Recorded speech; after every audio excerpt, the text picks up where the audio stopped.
ألم تر إلى الذين أوتوا نصيبا من الكتاب يؤمنون بالجبت والطاغوت ويقولون للذين كفروا هؤلاء أهدى من الذين آمنوا سبيلا أولئك الذين لعنهم الله ومن يلعن الله فلن تجد له نصيرا أم لهم نصيب من الملك فإذا لا يؤتون الناس نقيرا أم يحسدون الناس على ما آتاهم الله من فضله فقد آتينا آل إبراهيم الكتاب والحكمة وآتيناهم ملكا عظيما فمنهم من آمن به ومنهم من صد عنه وكفى بجهنم سعيرا إن الذين كفروا بآياتنا سوف نصليهم نارا كلما نضجت جلودهم بدلناهم جلودا غيرها ليذوقوا العذاب إن الله كان عزيزا حكيما والذين آمنوا وعملوا الصالحات سندخلهم جنات تجري من تحتها الأنهار خالدين فيها أبدا لهم فيها أزواج مطهرة وندخلهم ظلا ظليلا إن الله يأمركم أن تؤدوا الأمانات إلى أهلها وإذا حكمتم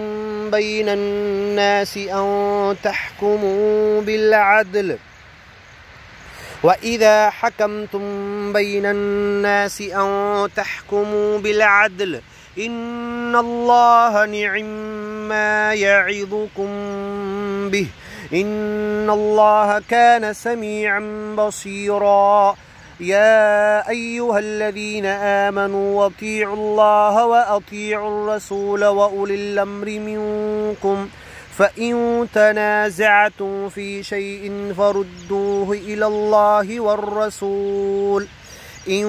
كنتم تؤمنون بالله واليوم الآخر ذلك خير وأحسن تأويلا ألم تر إلى الذين يزعمون أنهم آمنوا بما أنزل إليك وما أنزل من قبلك يريدون أن يتحاكموا إلى الطاغوت وقد أمروا أن يكفروا به ويريد الشيطان أن يضلهم ضلالا بعيدا وإذا قيل لهم تعالوا إلى ما أنزل الله وإلى الرسول رأيت المنافقين يصدون عنك صدودا فكيف إذا أصابتهم مصيبة بما قدمت أيديهم ثم جاءوك يحلفون بالله إن أردنا إلا إحسانا وتوفيقا أولئك الذين يعلم الله ما في قلوبهم فأعرض عنهم وعظهم وقل لهم في أنفسهم قولا بليغا وما أرسلنا من رسول إلا ليطاع بإذن الله ولو أنهم إذ ظلموا أنفسهم جاءوك فاستغفروا الله واستغفر لهم الرسول لوجدوا الله توابا رحيما فلا وربك لا يؤمنون حتى يحكموك فيما شجر بينهم ثم لا يجدوا في أنفسهم حرجا مما قضيت ويسلموا تسليما. ولو أنا كتبنا عليهم أن اقتلوا أنفسكم أو اخرجوا من دياركم ما فعلوه إلا قليل منهم، ولو أنهم فعلوا ما يوعظون به لكان خيرا لهم وأشد تثبيتا، وإذا لآتيناهم من لدنا أجرا عظيما ولهديناهم صراطا مستقيما. ومن يطع الله والرسول فأولئك مع الذين أنعم الله عليهم من النبيين والصديقين والشهداء والصالحين وحسن أولئك رفيقا. ذلك الفضل من الله وكفى بالله عليما. يا أيها الذين آمنوا خذوا حذركم فانفروا ثبات أو انفروا جميعا. وإن منكم لمن ليبطئن فإن أصابتكم مصيبة قال قد أنعم الله علي إذ لم أكن معهم شهيدا. ولئن أصابكم فضل من الله ليقولن كأن لم تكن بينكم وبينه مودة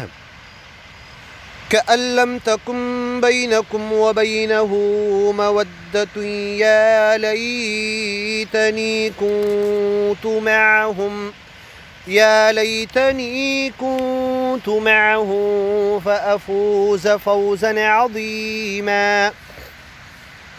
فليقاتل في سبيل الله الذين يشرون الحياة الدنيا بالآخرة، ومن يقاتل في سبيل الله فيقتل أو يغلب فسوف نؤتيه أجرا عظيما. وما لكم لا تقاتلون في سبيل الله والمستضعفين من الرجال والنساء والولدان الذين يقولون ربنا أخرجنا من هذه القرية الظالم أهلها واجعل لنا من لدنك وليا واجعل لنا من لدنك نصيرا. الذين آمنوا يقاتلون في سبيل الله والذين كفروا يقاتلون في سبيل الطاغوت فقاتلوا أولياء الشيطان إن كيد الشيطان كان ضعيفا. ألم تر إلى الذين قيل لهم كفوا أيديكم وأقيموا الصلاة وآتوا الزكاة فلما كتب عليهم القتال إذا فريق منهم يخشون الناس كخشية الله أو أشد خشية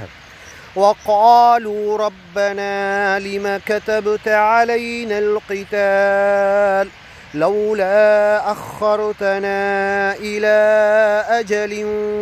قريب قل متاع الدنيا قليل والآخرة خير لمن اتقى ولا تظلمون فتيلا.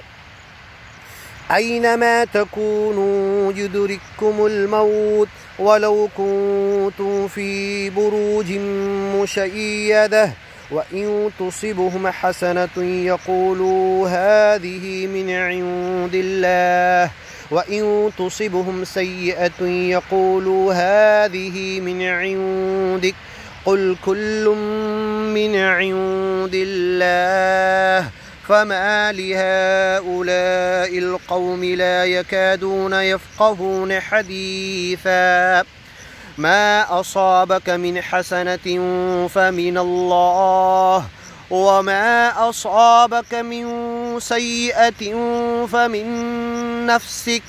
وأرسلناك للناس رسولا وكفى بالله شهيدا من يطع الرسول فقد أطاع الله ومن تولى فما أرسلناك عليهم حفيظا ويقولون طاعة فإذا برزوا من عندك بيت طائفة منهم غير الذي تقول والله يكتب ما يبيتون فأعرض عنهم وتوكل على الله وكفى بالله وكيلا أفلا يتدبرون القرآن ولو كان من عند غير الله لوجدوا فيه اختلافا كثيرا وإذا جاءهم أمر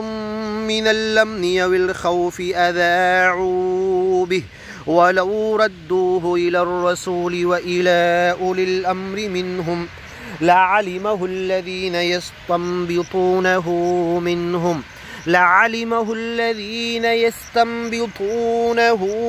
منهم ولولا فضل الله عليكم ورحمته لاتبعتم الشيطان إلا قليلا فقاتل في سبيل الله لا تكلف إلا نفسك وحرض المؤمنين عسى الله أن يكف بأس الذين كفروا والله أشد بأسا وأشد تنكيلا من يشفع شفاعة حسنة يكن له نصيب منها ومن يشفع شفاعة سيئة يكن له كفل منها وكان الله على كل شيء مقيتا وإذا حييتم بتحية فحيوا بأحسن منها أو ردوها إن الله كان على كل شيء حسيبا الله لا إله إلا هو ليجمعنكم إلى يوم القيامة لا ريب فيه ومن أصدق من الله حديثا فما لكم في المنافقين فئتين والله أركسهم بما كسبوا أتريدون أن تهدوا من أضل الله ومن يضلل الله فلن تجد له سبيلا ودوا لو تكفرون كما كفروا فتكونون سواء فلا تتخذوا منهم أولياء حتى يهاجروا في سبيل الله فإن تولوا فخذوهم وقتلوهم حيث وجدتموهم ولا تتخذوا منهم وليا ولا نصيرا إلا الذين يصلون إلى قوم بينكم وبينهم ميثاق أو جاءوكم حصرت صدورهم من يقاتلوكم أو يقاتلوا قومهم ولو شاء الله لسلطهم عليكم فلقاتلوكم فإن اعتزلوكم فلم يقاتلوكم وألقوا إليكم السلم فما جعل الله لكم عليهم سبيلا ستجدون آخرين يريدون أن يأمنوكم ويأمنوا قومهم كلما ردوا إلى الفتنة يركسوا فيها فإن لم يعتزلوكم ويلقوا إليكم السلم ويكفوا أيديهم فخذوهم واقتلوهم حيث ثقفتموهم وأولئكم جعلنا لكم عليهم سلطانا مبينا وما كان لمؤمن أن يقتل مؤمنا إلا خطأ ومن يقتل مؤمنا خطأ وما كان لمؤمن أن يقتل مؤمنا إلا خطأ ومن قتل مؤمنا خطأ فتحرير رقبة مؤمنة ودية مسلمة إلى أهله إلا أن يصدقوا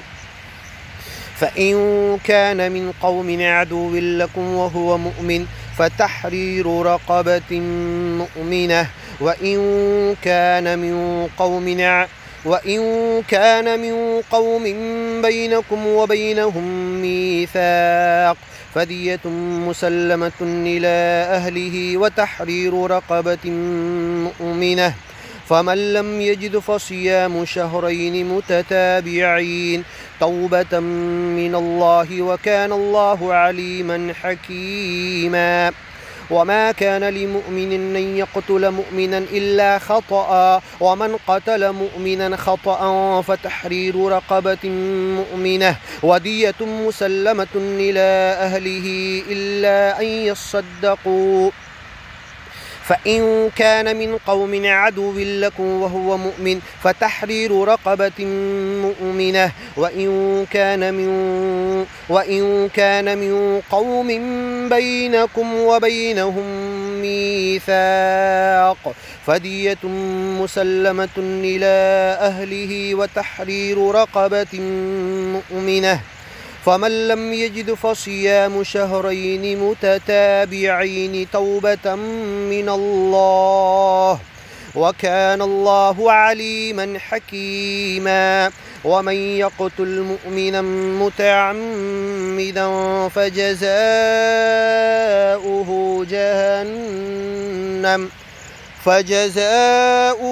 جهنم خالدا فيها وغضب الله عليه ولعنه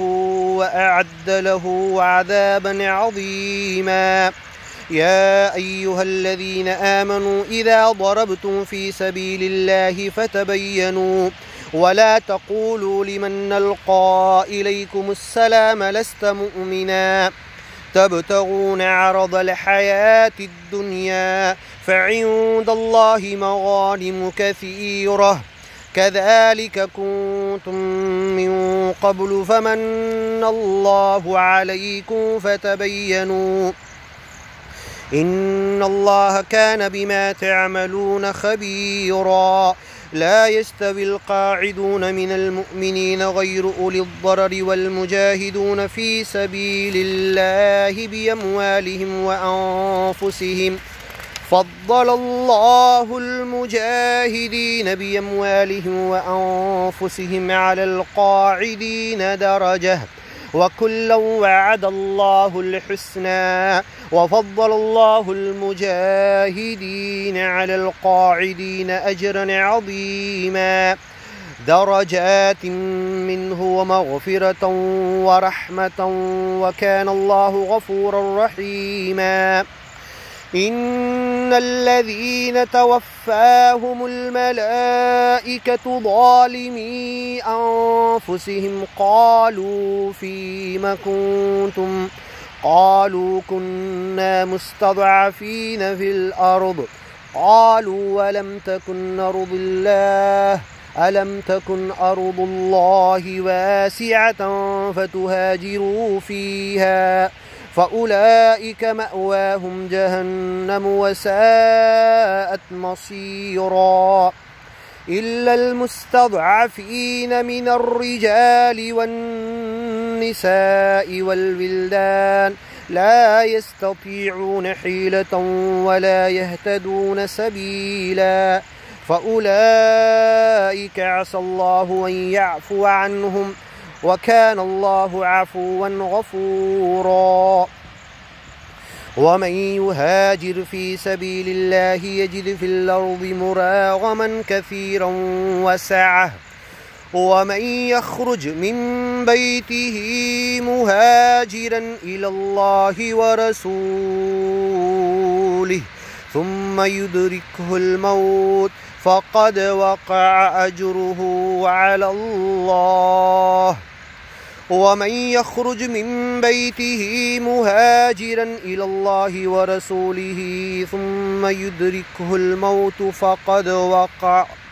فقد وقع أجره على الله وكان الله غفورا رحيما وإذا ضربتم في الأرض فليس عليكم جناح أن تقصروا من الصلاة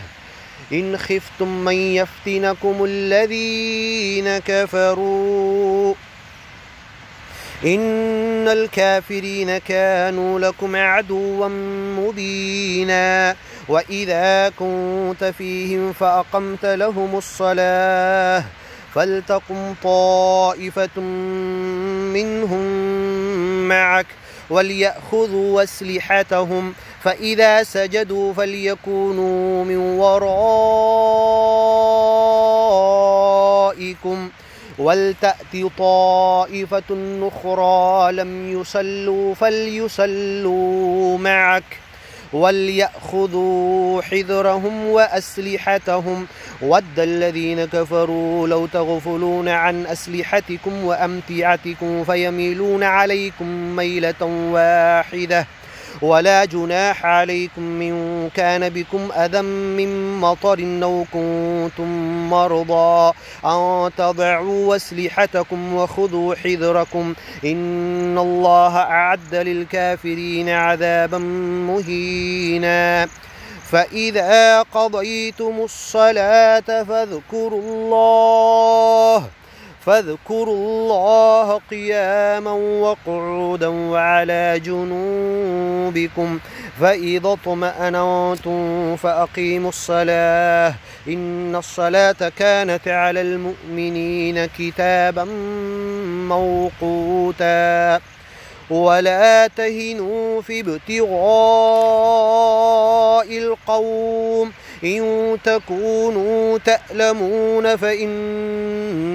يألمون كما تألمون وترجون من الله ما لا يرجون وكان الله عليما حكيما.